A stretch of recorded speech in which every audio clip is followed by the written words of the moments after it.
Selamat datang di channel saya Serangga Gatal. Jangan lupa di subrek, like and share. Mimin doakan semoga kita sehat semua. Oke, kita mulai. Pagi selanjutnya, Sui melepas lengan akar teratai seputih salju yang melingkari lehernya, menopang lengannya, duduk, dan menghela napas panjang. Memikirkan obsesi tadi malam, Sui tidak bisa menahan diri untuk tidak menggosok alisnya. Kupu-kupu merah muda gemetar di kelopak, dan capung berenang di air. Cinta penuh sukacita dan kebahagiaan, hargai Tanlang dan jangan pernah lupakan. Tetapi memikirkannya sekarang, Sui tidak bisa menahan perasaan sedikit emosional.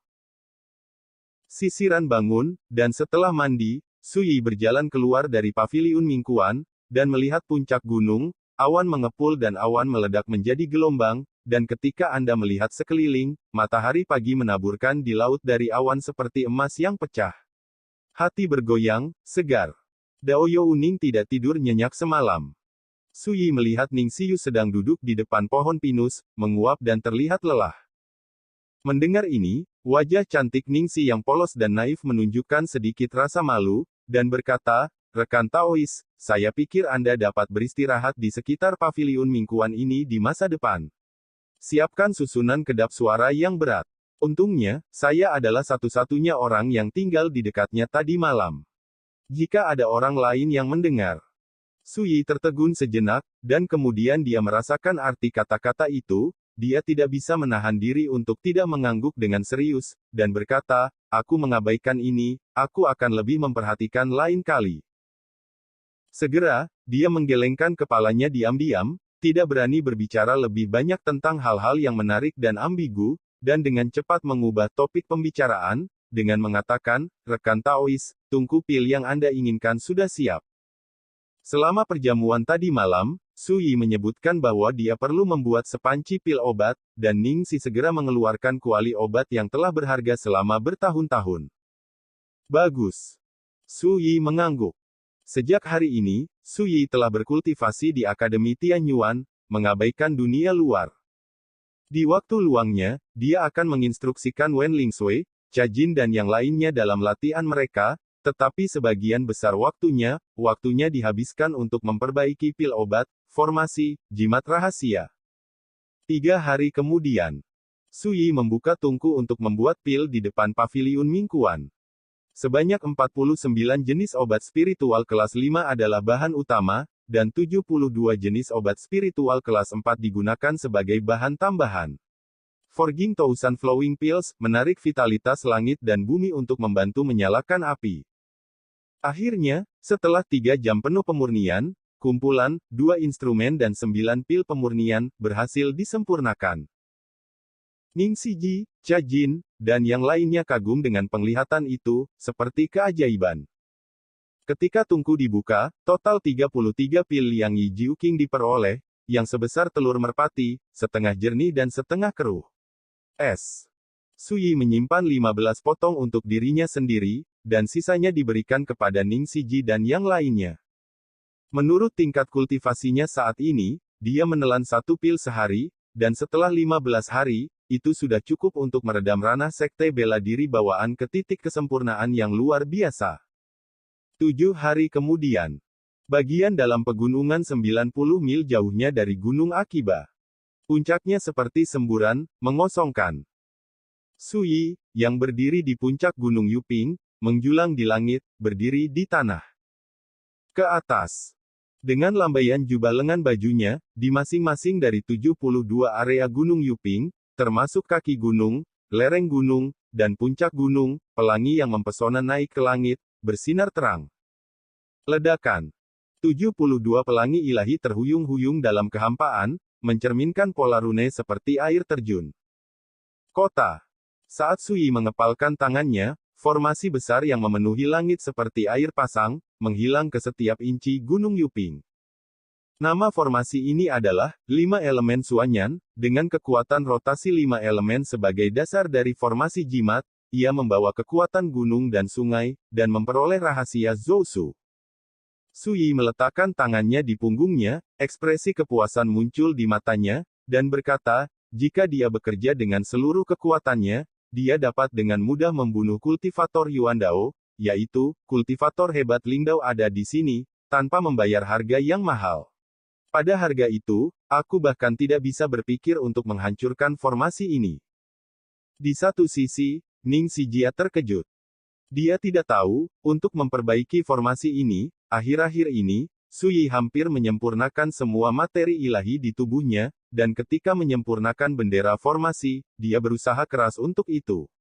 Dengan susah payah, sebanyak 12 jenis teknik pemurnian digunakan, yang masing-masing merupakan rahasia utama dari garis keturunan Dao. Ayo pergi, satu langkah terakhir. Berbicara, Su Yi melayang turun di kaki gunung dan berjalan ke kedalaman terowongan yang telah digali di dasar Gunung Yuping. Ning Xijia mengikuti. Segera, keduanya datang ke sebuah gua besar jauh di lereng gunung. Di tengah gua, sebuah peta dengan jarak 10 kaki digambar. Pola padatnya seperti pola awan, yang misterius dan tidak terduga. Ini adalah arai pengumpulan roh Beidou, yang mencerminkan 7 bintang surgawi dari Tiansu, Tianxuan, Tianji, Tianquan, Yuheng, Kaiyang, dan Yao Guang, menghubungkan potensi air dari pegunungan bawah tanah. Su Yi berkata, datang ke tengah barisan, dan melambaikan lengan bajunya. Sebuah prasasti muncul, itu adalah prasasti misterius yang terbuat dari batu jiwa bintang roh dunia yang disajikan oleh Ge Changling, dengan ramalan terukir di atasnya. Ledakan. Su Yi memasukkan tablet batu ke dalam alur di tengah formasi besar, dan tiba-tiba, peta formasi dengan jarak 10 kaki bersinar dengan tenang, dan pola awan halus yang tak terhitung jumlahnya dari jimat tampak hidup, berkedip dan menghilang. Dalam kehampaan, pola astrologi misterius dan tak terduga tercermin, mewakili pembentukan biduk. Mulai saat ini, momentum pegunungan dan sungai yang berpusat di Gunung Yuping telah mengalami perubahan drastis. Kekuatan formasi Suanyan ditarik dan dituangkan ke dalam formasi pengumpulan roh biduk jauh di lereng gunung. Kecelakaan gelombang. Kabut spiritual berputar, terakumulasi terus-menerus, bergegas seperti gelombang. Perubahan ajaib ini membuat Ning Xiu benar-benar terpana. Baru pada saat itulah dia menyadari bahwa pencapaian Su Yi dalam formasi rune pertama telah mencapai tingkat yang luar biasa. Arai pengumpulan roh Beidou dan prasasti ini bersama-sama menarik energi spiritual surga dan bumi, yang tidak hanya dapat bertindak sebagai sumber arai Suanyan 5 elemen, tetapi juga menyusup ke setiap rumput dan pohon naik dan turun Gunung Yuping setiap saat. Dalam waktu kurang dari setahun, nadi spiritual dapat dipupuk di sini, menjadikan Gunung Yuping sebagai tanah yang diberkati dari pegunungan spiritual yang cocok untuk kultivasi. Su Yi berjalan keluar dari Beidou Spirit Gathering Arai dan berkata, tentu saja, bahkan jika kamu berlatih di gunung ini sekarang, kamu masih dapat menyerap energi spiritual, tetapi itu hanya sedikit rumit, dan kamu harus terus berlatih sebelum kamu bisa. Gunakan untuk dirimu sendiri.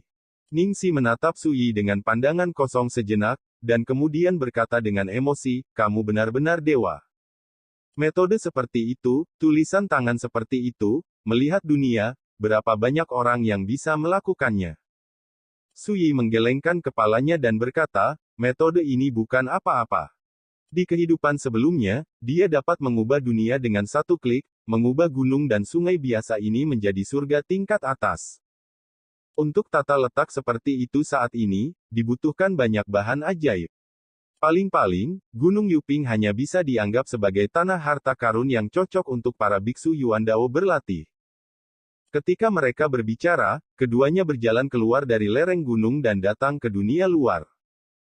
Su Yi mengeluarkan piring formasi dan menyerahkannya kepada Ning Xihua, ngomong-ngomong, di masa depan, urusan sekte juga akan merepotkanmu. Ning Xiji merasakan tekanan, tetapi pada saat yang sama dia tidak bisa menahan perasaan bahagia. Dari sini, dapat dilihat bahwa Su Yi masih sangat mempercayainya. Setelah memikirkannya sebentar, dia berkata, rekan Taois, karena ada formasi Suanyan 5 elemen di Gunung Yuping, bagaimana kalau menyebutnya, Suanyan Daozong? Su Yi mengangguk dan berkata, ya. Lalu apakah kita akan mengadakan upacara untuk mendirikan sekte untuk mendeklarasikan dunia? Ning Xi bertanya. Su Yi menggelengkan kepalanya dan berkata, lupakan saja, tidak perlu merekrut guru dan memindahkan kerumunan. Di masa depan, cepat atau lambat dunia ini akan mengetahui keberadaan Sekte Suanyan Dao. Ning Siji mengangguk dan memutuskan untuk mengundang Muxi, Puyi, dan teman-teman lain dari aliansi untuk membahas masalah sekte. Itu dia. Keduanya berangkat ke Akademi Tianyuan. Begitu Suyi kembali, Wen Lingsui segera mendatanginya dan berkata dengan cemas. Saudara Suyi, pergi dan temui Suster Cha Jin. Dia menerima surat dari keluarganya hari ini. Kemudian dia menjadi cemas dan sepertinya menemui sesuatu yang merepotkan. Suyi tertegun sejenak, dan segera datang ke paviliun Mingkuan, dan melihat Cha Jin membawa koper, sepertinya dia akan pergi. Apa yang sedang kamu lakukan? Suyi bertanya. Cha Jin tertegun sejenak, dan berkata dengan suara rendah, Tuan, saya menerima surat dari keluarga saya yang mengatakan bahwa ayah saya mengalami kecelakaan dan sedang sekarat. Saya ingin pulang dan melihatnya. Alisnya muram, penuh kekhawatiran. Apa yang terjadi? Suyi mengangkat alisnya dan bertanya. Cha Jin berkata dengan ekspresi sedih, surat itu hanya mengatakan bahwa ayah saya kehilangan status dan gelar raja daerah karena alasan yang tidak diketahui, sehingga dia tidak mampu membayar satu penyakit pun, dan keluarga saya juga menderita penyakit ini. Masalah internal dan eksternal, badai genting, bahkan saudara saya dibawa pergi. Suyi sedikit mengernyit. Cha Jin berasal dari dinasti Wei besar. Dia bukan hanya murid sejati dari Sekte Bulan Lun, tanah suci pertama Wei besar, tetapi juga putri, Shen Changkong, salah satu dari 8 komandan besar Wei besar. Anak-anak bangsawan. Saat ini, status Shen Changkong sebagai raja daerah telah dicabut, dan dapat dibayangkan bahwa pukulan terhadap seluruh klan mereka begitu besar. Tidak heran Cha Jin sangat sedih dan gelisah saat ini. Setelah berpikir sebentar, Suyi membuat keputusan, lupakan saja, aku tidak ada hubungannya, jadi aku akan pergi ke Dawei bersamamu untuk berjalan-jalan. Suyi pemalas. Tapi mereka tidak kejam. Pada hari yang sama, dia mengambil brokat teh dan meninggalkan Akademi Tianyuan dengan elang skala hijau Ning Sihua. Dawei terletak di sebelah barat Dazu. Oleh karena itu, Dawei juga dikenal sebagai negara salju. Kota Tiankui. Ibu kota kekaisaran dinasti Wei besar makmur dan sejahtera. Tidak peduli skala atau warisannya, itu tidak kalah dengan ibu kota kekaisaran dinasti Zhou besar, atau bahkan dilampaui. Tanggal 17 Mei. Beberapa mil dari kota Tiankui, Suyi dan Cha Jin terbang ke tanah dengan elang skala hijau. Tanah yang tertutup salju, berderit saat Anda menginjaknya. Meskipun Suyi mengenakan jubah hijau tipis, dia tidak merasakan dingin, dan berkata dengan santai, dalam cuaca dingin ini, siapkan kompor tanah liat merah dan pergi berperahu di danau es. Di atas, siapkan panci berisi arwah, dan nikmati pemandangan Jiangshui sambil merebus panci panas, yang paling nyaman. Cha Jin tertegun sejenak, lalu tersenyum, Tuan Muda sangat tertarik, 10 mil barat laut kota Tiankui, ada danau besar bernama Qianshui, yang dikelilingi di semua sisi. Gunung-gunung tertutup salju sepanjang tahun, dan danau itu kaya akan sejenis ikan besar yang disebut Qingsuo, yang bisa disebut mahakarya Wei besar. Ketika saya punya waktu, saya akan membawa putra saya ke sana, ayo berperahu di danau, minum dan memasak hotpot. Ayo, kalau kamu tertarik, pergilah. Jika tidak, membosankan untuk pergi. Pergi dan lihat rumahmu dulu. Suyi berjalan ke kejauhan dengan kedua tangan di punggungnya. Cha Jin menepuk sayap elang bersisik hijau dengan erat, dan berkata, Xiao Qing, kamu harus menunggu di area ini, tunggu sampai aku dan putraku menyelesaikan masalah ini. Dan berangkat untuk kembali ke Dazhou. Elang sisik hijau mengangguk, lalu melebarkan sayapnya dan terbang menjauh. Kota Tiankui sangat besar, berdiri di atas tanah. Ada banyak pejalan kaki di gerbang kota, ramai, dan ada banyak prajurit dengan pisau dan pedang. Penampilan Suyi dan Cha Jin menarik banyak perhatian, tetapi tidak menimbulkan keributan. Di Dazhou, Suyi adalah legenda muda terkenal di seluruh dunia, dan merupakan Kaisar Zhou Agungsi yang dikanonisasi oleh putra mahkota Zhou Zili. Tapi di kota besar Wetiankui ini, dia hanyalah seorang pemuda aneh yang tidak diketahui siapapun. Alasan mengapa dia menarik perhatian juga karena brokat teh di sekitarnya sangat indah. Tiba di kota Tianque, Cha Jin jelas-jelas bersemangat, tapi kesedihan di antara alisnya juga bertambah bukannya berkurang. Hampir bernostalgia, disinilah dia dibesarkan. Tapi ketika dia kembali kali ini, karena perubahan di rumah yang membuatnya tidak bahagia sama sekali. Memasuki kota, Cha Jin menyewa kereta, dan bersama Su Yi, langsung berlari ke rumahnya di wilayah timur laut kota Tianque. Keluarga Shen adalah salah satu keluarga papan atas di dinasti Wei. Patriark Shen Changkong dianugerahi gelar Raja Kabupaten oleh Kaisar Wei Agung beberapa dekade lalu, yang dapat dianggap sebagai otoritas yang mengerikan. Rumah besar keluarga Shen, dibangun di area timur laut kota Tianque, meliputi area seluas 100 mu, dengan banyak halaman dan paviliun. Kerumunan, penuh dengan suasana yang mulia. Ketika kereta tiba tidak jauh dari rumah keluarga Shen, Cha Jin ragu-ragu sejenak, dan berkata dengan suara rendah, "Tuan, saya." "Lihat dulu." Su Yi mengangguk. Dia melihat sekilas bahwa Cha Jin khawatir membawanya pulang, yang dengan mudah akan menyebabkan pertanyaan yang tidak perlu dan bahkan masalah. Bagaimanapun, Cha Jin adalah putri dari kepala keluarga Shen, dan tiba-tiba membawa pria asing kembali pasti akan menarik banyak perhatian. Segera, Cha Jin bergegas pergi sendirian. Su Yi memikirkannya, turun dari kereta, dan berencana mencari restoran terdekat untuk minum. Tetapi restoran itu tidak dapat ditemukan, tetapi dia melihat sosok yang dikenalnya dari kejauhan. Itu dia. Su Yi mengerutkan kening dan berpikir sejenak, lalu dia ingat bahwa pemuda berjubah merah ini bernama Lu Hao, dan dia adalah rekan magang Cha Jin. Ketika dia berada di Kabupaten Yunhe, orang ini pernah bersembunyi di kegelapan dan membunuh dirinya sendiri dengan harta rahasia pedang jimat. Kemudian, ketika dia berada di kota Gunzu, orang ini membawa Liu Hongqi, diaken sekte luar sekte Yuelun, ke Susiju untuk berurusan dengannya. Akibatnya, Liu Hongqi terbunuh oleh dirinya sendiri, dan Lu Hao ini melarikan diri terlebih dahulu. Su Yi masih ingat bahwa ketika orang ini melarikan diri, dia marah dan berteriak, dan dia harus membalas dendam di masa depan. Saya tidak pernah berpikir bahwa, setelah beberapa bulan, saya benar-benar melihat orang ini lagi di ibu kota Kekaisaran Wei yang besar ini. Mungkinkah kecelakaan yang menimpa keluarga Shen terkait dengan sekte roda bulan? Su Yi berpikir sejenak, tetapi kehilangan minat untuk minum, dan segera datang ke pagar di sisi rumah keluarga Shen dan berdiri diam. Dan indera ilahinya diam-diam menyapu dan menyapu ke arah keluarga Shen. Keluarga Shen. Kakak, bukankah surat itu mengatakan bahwa kamu ditangkap? Cha Jin membuka matanya lebar-lebar, wajahnya penuh ketidakpercayaan. Dia tidak pernah menyangka bahwa di bawah bimbingan para pelayannya, dia akan bertemu kakaknya Shen Yanxing. Kakak, jangan tanya, aku akan membawamu menemui ayahmu. Shen Yanxing menghela nafas dengan ekspresi rumit. Dia kurus dan tinggi, dengan wajah seperti mahkota batu giok, dan alis serta matanya agak mirip dengan brokat teh. Dia adalah generasi muda Wei yang tampan. Sekarang dia memegang posisi di divisi Shenzhen, dari keluarga besar kerajaan Wei, dan berada langsung di bawah komando Kaisar Wei besar, dan telah dipuji oleh Kaisar Wei besar sendiri. Saudaraku, apa yang terjadi? Mengapa kamu berbohong padaku dalam surat itu? Cha Jin sangat mengkhawatirkan keselamatan ayah dan saudara laki-lakinya, tetapi saat ini, dia merasa ada yang tidak beres dan dia merasa tertipu. Shen Yanxing tidak berani menatap langsung ke arah Cha Jin, dan berkata, kamu akan mengerti ketika kamu melihat ayahmu.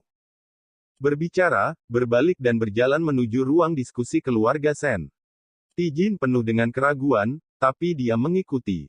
Dalam perjalanan, dia sangat menyadari bahwa apakah dia melihat kerabat dan teman-teman keluarga Shen, atau para pelayan dan penjaga, dia memandang dirinya sendiri dengan mata yang berkaca-kaca. Tidak benar. Ada apa dengan ini? Mungkinkah aku kembali kali ini karena sesuatu terjadi di rumah? Ti Jin penuh dengan keraguan. Ketika mereka tiba di aula konferensi, mereka melihat bahwa di aula yang indah, semua orang penting dari keluarga Shen telah tiba, duduk di kursi di kedua sisi aula. Semua adalah penatua klannya, beberapa memegang penatua, beberapa memegang posisi diaken. Dan di kursi utama tengah, duduk seorang pria parubaya yang agung dalam jubah, dengan kumis willow di bawah rahangnya, dan matanya terbuka dan tertutup, seperti cahaya dingin dan kilat, sangat menakutkan orang. Ini adalah Sen Changkong, kepala keluarga Sen, salah satu dari 8 Raja Komando, dari dinasti Wei besar. Melihat sekelompok orang tingkat tinggi dari keluarga Sen berkumpul, barisan seperti itu mengejutkan Cha Jin, dan ketika dia melihat sosok ayahnya Sen Changkong, dia tidak dapat menahan keraguan dalam hatinya, dia berkata dengan takjub. Ayah, apa kamu baik-baik saja? Dalam surat yang diterimanya, dia mengatakan bahwa gelar Raja Junior dicabut dari ayahnya. Kata kakaknya Sen Yansing ditangkap. Tapi kali ini, mau tak mau dia bingung, semua yang dikatakan dalam surat itu sepertinya salah. Gadis, akhirnya kamu kembali. Sen Changkong bangun dengan mata yang rumit. Ini tidak seperti kegembiraan ayah dan anak yang bersatu kembali setelah lama menghilang. Tatapan aneh itu membuat Cha Jindu merasa bahwa setelah tidak bertemu selama beberapa tahun, ayahnya seolah menjadi terasing dan asing. Banyak. Jangan salahkan ayahmu karena menulis surat untuk menipumu, aku juga melakukannya.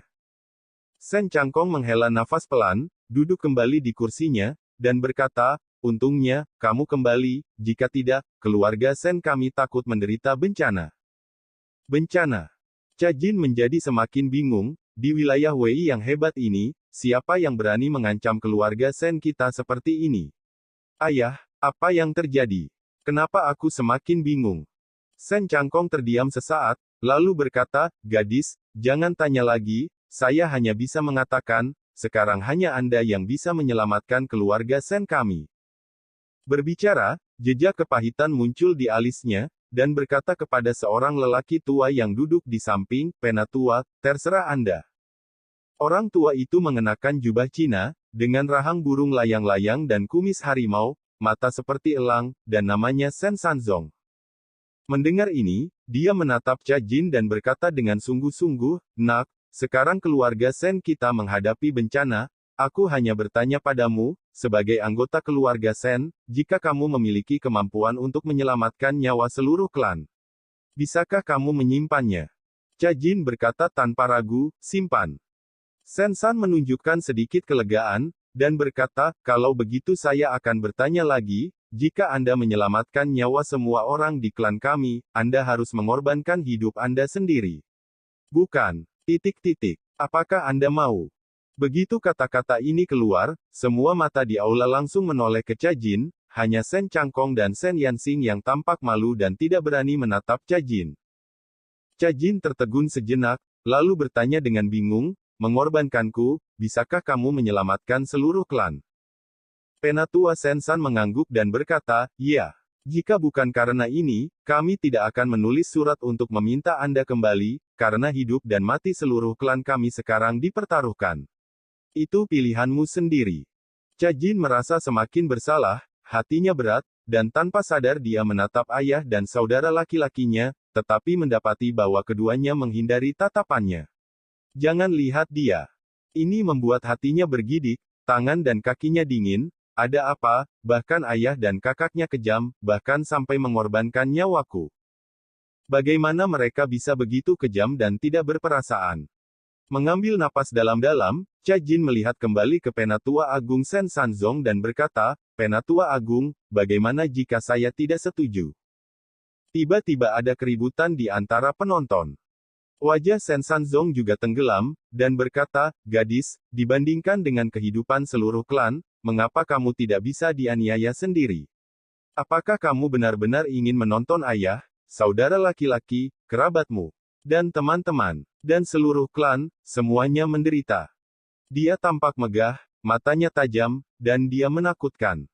Cha Jin mengalami kesulitan bernapas dan wajahnya yang cantik pucat, bagaimana dia bisa membayangkan bahwa ketika dia kembali dari minggu besar dan kembali ke rumah yang paling dia kenal, mengalami hal seperti itu. Sekian dulu update-annya, tunggu lanjutannya di channel saya Serangga Gatal, di subscribe ya guys. Terima kasih.